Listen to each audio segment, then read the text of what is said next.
Fairmont Crest has just been hit by a silent bomb.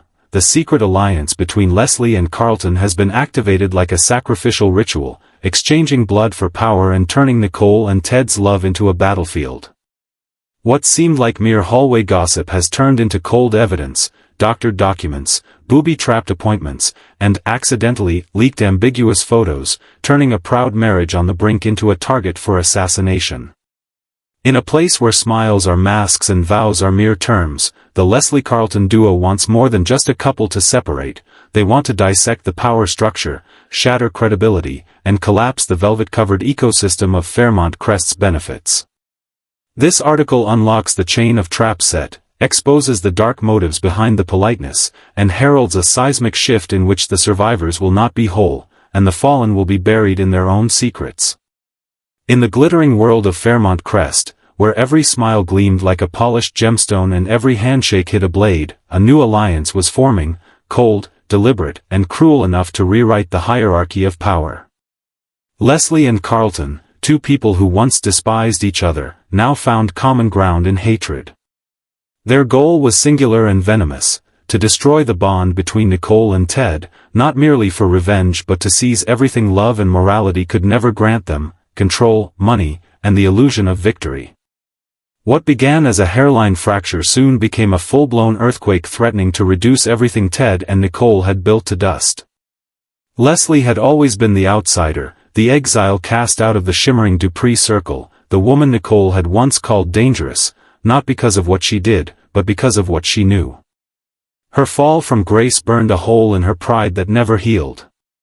She had once loved Ted, or convinced herself that she did. Until he coldly chose Nicole, the safer, cleaner, more suitable choice for a man of his ambitions. The humiliation of it had never left her, it fermented into obsession. Leslie swore that one day Nicole would feel the same agony, the slow erosion of trust, the collapse of everything she thought was secure. But she knew she couldn't do it alone. To bring down a fortress like the Dupree Circle, she needed a weapon sharper than herself. That weapon was Carlton. Carlton, once Ted's closest friend, had watched from the sidelines as Ted's success became his ruin. When Ted rose, Carlton fell. When Ted married Nicole, Carlton's world lost meaning. He had imagined himself her equal once, the man who might win her if the timing had been different. But timing is merciless in Fairmont Crest. What festered inside him wasn't merely jealousy, it was hunger. He wanted to see Ted broken, crawling, stripped of the confidence that had once lit every room he entered. So when Leslie approached him with her quiet, venomous plan, he didn't hesitate. The alliance was born in silence and bitterness, two predators uniting under the scent of shared prey. Their deal was not romantic, it was contractual, like a handshake between two assassins. Leslie brought knowledge, copies of private documents, fragments of Ted's financial dealings, security footage, even personal messages that could twist perception into scandal. Carlton brought access. Through his old connections within Fairmont Group, he could reach files, trigger audits, manipulate numbers. Together, they could plant doubt in the one place Ted and Nicole were most vulnerable, their marriage. The operation began slowly, like poison seeping through veins. Carlton reappeared in Ted's life under the pretense of reconciliation, offering to help with a few business discrepancies. While Ted trusted him enough to share confidential details, Carlton tampered with data, small errors that would later explode into accusations of misconduct. Leslie, meanwhile, played the long psychological game. She befriended Nicole again, spinning tales of concern and empathy, carefully collecting the smallest insecurities: Ted's late nights, the new assistant he mentioned too often, the missing warmth in their once perfect home. She fed those doubts back to Nicole in tiny doses, each word disguised as sympathy. Nicole didn't suspect the trap at first. She was used to whispers, to envy disguised as kindness. But the patterns began to surface: a mysterious hotel receipt, an anonymous message with an image of Ted dining with another woman, a reminder of every unreturned call. Her heart started to tremble under the weight of uncertainty.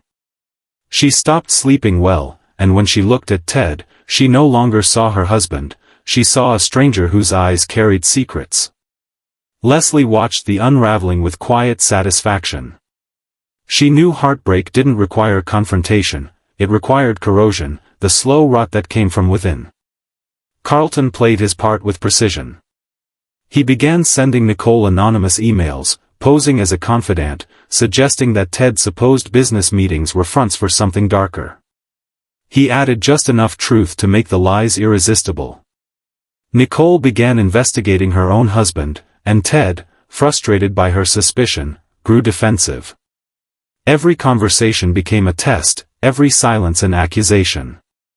Just as Leslie had planned, the couple began tearing themselves apart, convinced they were under attack from the outside when, in truth, the enemy lived in the spaces between them. But alliances built on hatred are never stable. Leslie soon realized Carlton had his own motives. He wasn't merely destroying Ted, he was circling Nicole like a wolf around wounded prey. He wanted her, not out of love, but conquest. To him, taking Nicole meant erasing Ted's existence entirely. Leslie's fury simmered beneath her calm exterior. She began keeping records of Carlton's dealings. Payments, falsified audits, blackmail attempts, waiting for the right time to betray him before he betrayed her. The web of deceit tightened. Nicole's paranoia reached fever pitch. She started showing up unannounced at Ted's office, intercepting his calls, questioning his every move. Ted, already cornered by the fabricated financial scandals Carlton had set in motion, snapped under the pressure. The arguments became icy, wordless wars fought through avoidance and disdain. Nicole felt invisible, Ted felt hunted. The home that once represented success turned into a silent battleground. When the final act came, it was Leslie who struck. She orchestrated the leak of a video, edited and manipulated, showing Ted entering a hotel room with another woman. It was enough to destroy his reputation. The footage spread like wildfire through Fairmont Crest, feeding tabloids and investors alike. Ted's career imploded overnight, the Dupree Foundation's reputation collapsing with it. But Leslie's triumph lasted mere hours. Carlton had replaced parts of the video before it leaked, leaving traces that implicated Leslie herself as the source. She had been double-crossed. Now it was her name whispered in the corridors. Leslie found herself cornered by the very beast she had unleashed. Ted gathered evidence quietly, determined to prove how both of them had orchestrated his downfall. Carlton disappeared from public view, hiding behind offshore accounts and encrypted devices. Nicole, broken and hollow, wandered through the ruins of her life searching for an explanation. Fairmont Crest became a ghost of its former self, a monument to betrayal. Every secret transaction, every falsified document, every whispered confession became part of a larger mosaic of destruction. No one emerged clean. Leslie fled into the night, taking with her a cache of files that could detonate the entire social order if exposed. Ted faced suspension, his empire crumbling.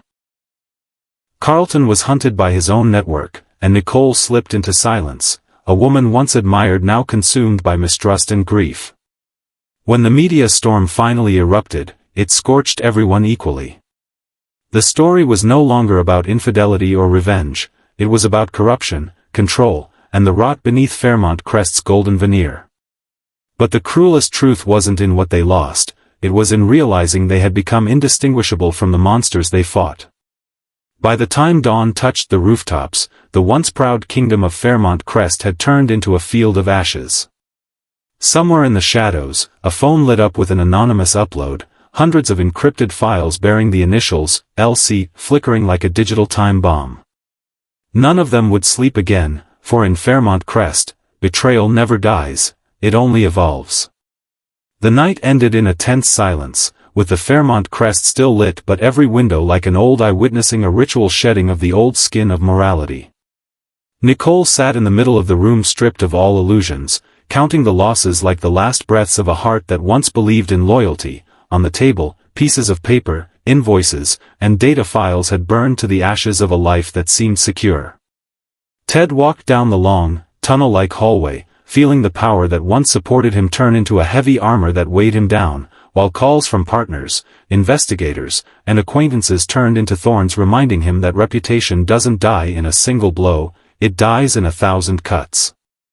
Elsewhere, Carlton counted the gains that slipped through his fingers like sand, knowing that victory only mattered when there were losers to watch, and Leslie left the city in a haze of smoke and alcohol, carrying a data lock that could destroy anyone who dared to set foot against the tide. As the clock struck midnight, appointments were cancelled, funds were silently frozen, and an anonymous link lit up on multiple devices like a signal for a second, unnamed earthquake. No one bowed their heads in prayer, for all pleas were meaningless before a board that had already collapsed. There was only the cruel choice of burning themselves to see the light, or learning to live in the darkness without moaning. And right in that line, Fairmont Crest changed hands again, not by election or justice, but by the cold price of a secret held tighter than life itself.